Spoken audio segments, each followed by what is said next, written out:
শীত মানেই জয়নগরের মোয়া, কিন্তু দোকান থেকে জয়নগরের মোয়া না কিনে কিভাবেই বাড়িতে খুব সহজেই মোয়া বানাবেন তার রেসিপি আজকের আমি আপনাদের সাথে শেয়ার করব। বাই দ্য ওয়ে, আমি মৌ, আপনাদের সকলকে আমার চ্যানেলে স্বাগত। খুব সহজেই বাড়িতে এই মোয়া তৈরি করে নেওয়া যায় এবং এর জন্য মাত্র দুটি উপকরণ লাগে, খই আর নলেন গুড়। এই দুটি উপকরণ থাকলে খুব সহজেই আমরা বাড়িতে জয়নগরের মতন মোয়া বানিয়ে নিতে পারবো। চলুন দেখে নিই আমরা মোয়া কি করে বাড়িতে বানাবো।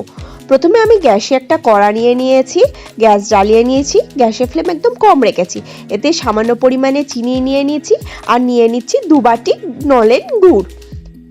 আমি এখানে 2 বাটি নলেন গুড় নিয়েছি। নলেন গুড়টাকে এবার কম আঁচে আমি ধীরে ধীরে ফুটিয়ে জাল দিয়ে নেব। আমাদেরকে খুন্তি সারাক্ষণ নাড়াতে হবে এবং এটাকে সারাক্ষণই কম আঁচে ফুটিয়ে যেতে হবে। আপনি যদি আমার চ্যানেলে নতুন হন তাহলে দয়া করে আমার চ্যানেলটি সাবস্ক্রাইব করে নেবেন ও পাশে থাকা বেল আইকনটি প্রেস করে দেবেন। 5 মিনিট পরে আমি গ্যাসের ফ্লেমটাকে একটু বাড়িয়ে দেবো এবং এটাকে কন্টিনিউয়াসলি স্পিডে নাড়াতে থাকবো। নাড়াতে নাড়াতে দেখবো রসটা ধীরে ধীরে গাঢ় হয়ে যাচ্ছে এবং একটা চিট তৈরি হয়ে আসছে।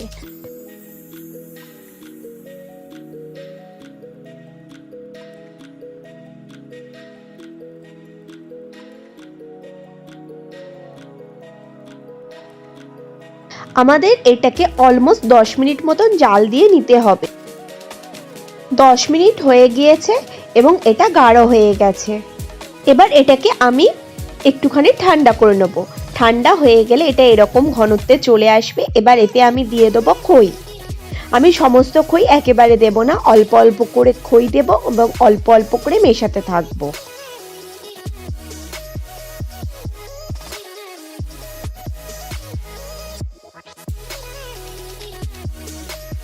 প্রসঙ্গত বলে রাখি, একদম গরম গুড়েরতে এই খইটা দেওয়া যাবে না, হালকা ঠান্ডা করেই খই মেশাতে হবে।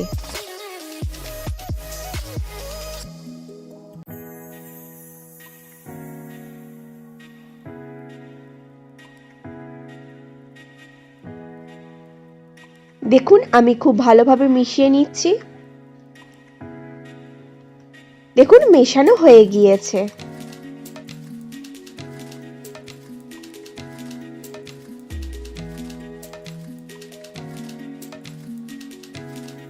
এবার এতে আমি দিয়ে দেবো নলেন গুড়ের জল। আমি এখানে কিছুটা পরিমাণে নলেন গুড় জলে গুলে নিয়েছি, সেই নলেন গুড়ের জলটা এতে দিয়ে দিলাম। দিয়ে এবার এটাকে আবারও একটুখানি নেড়ে চেড়ে নেবো।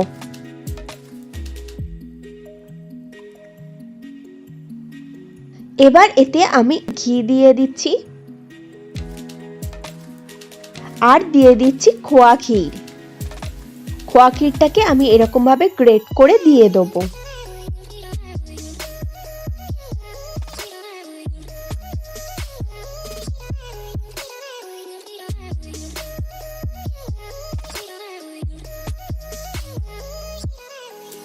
খোয়া ক্ষীর ও ঘি দিয়ে এটাকে খইয়ের সাথে ভালোভাবে মিশিয়ে নেব।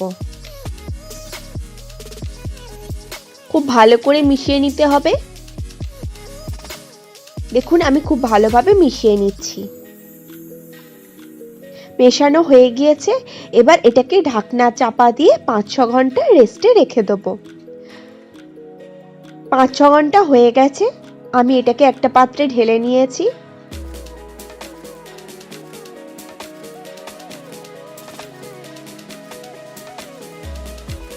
আমি হাতে একটু ঘি মাখিয়ে নিচ্ছি। এবার ওই খইয়ের থেকে কিছুটা অংশ নিয়ে হাতে ভালোভাবে চাপ দিয়ে দিয়ে গোলাকৃতি শেপের তৈরি করে নেব। মানে মোয়া যেরকম শেপ হয় সেরকম শেপ দিয়ে নেব। দেখুন আমি ভালোভাবে চেপে চেপে তৈরি করছি। এইভাবে চেপে চেপেই তৈরি করতে হবে, না হলে তৈরি হয়ে যাওয়ার পর ভেঙে যেতে পারে।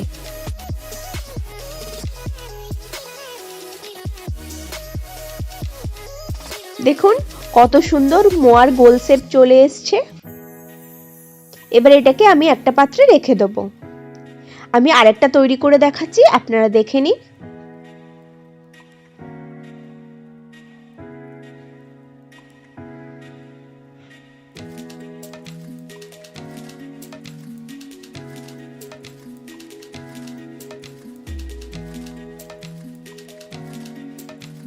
এইভাবে আমি সবগুলো তৈরি করে নেব।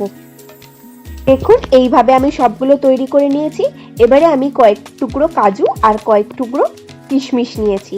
এবার ওই মোয়ার ওপরে একটা একটা করে কিশমিশ দিয়ে দিচ্ছি। প্রতিটাতেই আমি কিশমিশ দিয়ে দিচ্ছি।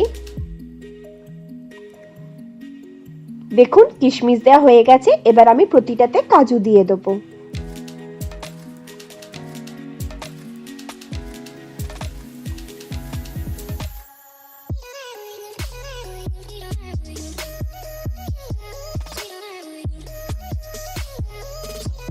দেখুন কত সহজেই তৈরি হয়ে গেল বাড়িতে মোয়া। এবারে আমি ডেকোরেশনের জন্য এর ওপর থেকে সামান্য পরিমাণে খোয়া ক্ষীর ছড়িয়ে দিয়েছি। এটা অপশনাল, আপনারা চাইলে দিতে পারেন, নাও দিতে পারেন। দিলে দেখতে ভালো হয় এবং স্বাদও ভালো হয়। এবার এটা পরিবেশন করে দিন। আপনারা এই শীতে অবশ্যই একবার এই পদ্ধতিতে মোয়া বানিয়ে খেয়ে দেখুন। এর স্বাদ হয় দুর্দান্ত আর খেতেও হয় মজাদার। আশা করি আপনাদের আজকের এই ভিডিওটি ভালো লেগেছে। যদি ভালো লাগে লাইক করবেন, কমেন্ট করবেন, শেয়ার করবেন আর আমার চ্যানেলটি ফলো করে নেবেন।